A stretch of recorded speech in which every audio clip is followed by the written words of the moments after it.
I would venture to believe that most people have the qualities to make them a success. Then why are not more of them successful? One observation is, by not following through on actions that they started with. They have victory in sight, and then do you want to know what they do? Settle for mediocrity.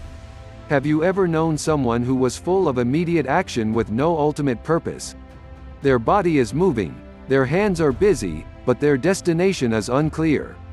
Even when their actions apparently seem right, they show they're not fully aware of where they're going. Since they're not really sure of where they're going, they settle for something less than what they started after. Here's an example. You decide you need to get some area of your life under control. Maybe you decide you need to stop worrying. And that's a good thing. That's a very worthy goal to pursue. So, you begin to read good motivational books, you listen to good motivational tapes, and you're busy as you can be to get this worry bug under your foot. But, all the time you're doing this, there is a nagging thought in your head that says, what if it doesn't work this time? A rotten apple will spoil the barrel. In affect, what you're doing is tearing down worry on one side and building up fear on the other. If someone says to you, "How are you coming along with eliminating worry?" You say, "Yes, it's going great." And then you say, "But, you know, I heard they are going to be laying off a lot of people at the plant and I'm afraid I may lose my job." What have you done? You showed worry the door and invited fear in to play footsie with you. And, believe it, fear will cause just as much havoc as worry. They both come from the bottomless pit, and have no business in our thoughts.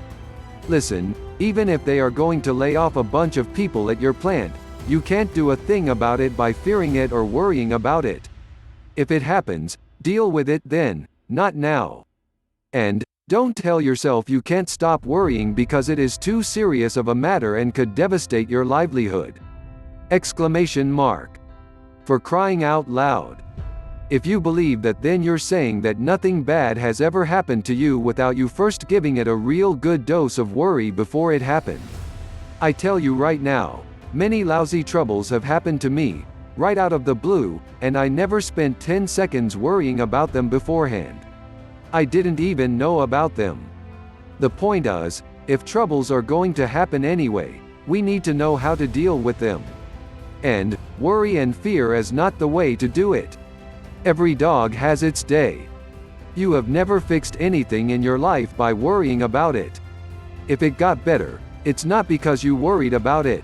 It's more than likely because you didn't settle for mediocrity and insisted on full victory. And, sometimes good things just happen. Hallelujah. Now you can understand why some people's actions seem directionless at times. They put all their efforts towards eliminating one obstacle while setting up another. They're like the proverbial, unstoppable object hitting the immovable object. And, then on the way to success, they stop somewhere short and settle for whatever is there at the time.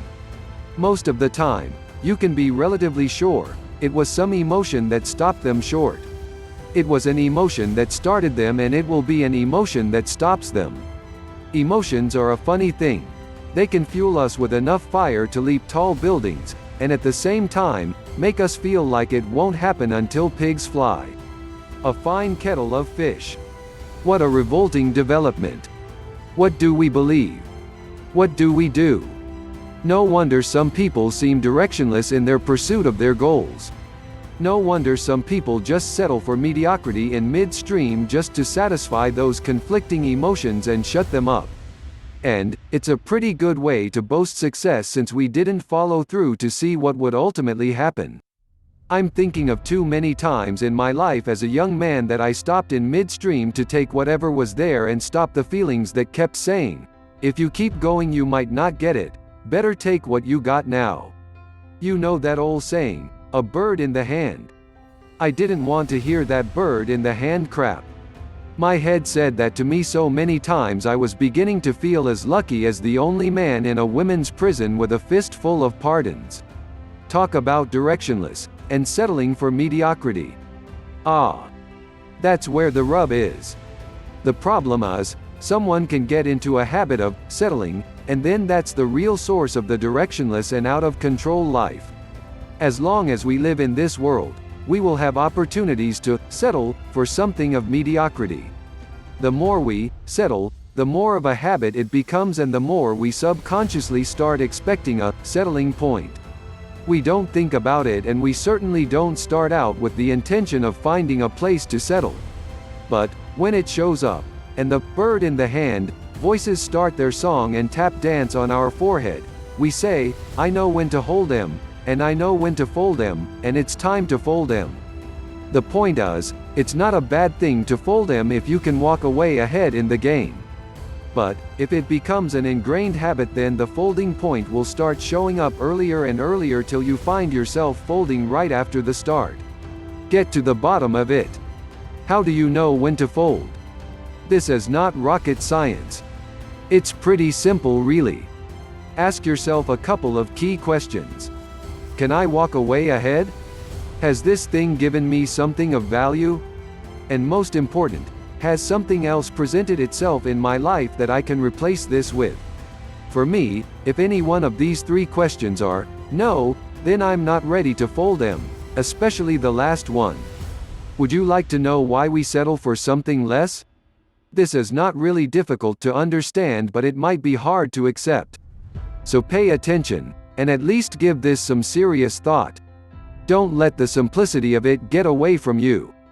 The reason is, we don't know how to fix it. If we knew how, we would keep going. If we knew what to do, there would be no need to settle. If we knew what was going to happen in every circumstance, we would not worry. We would never worry. Think about it. The lack of knowledge.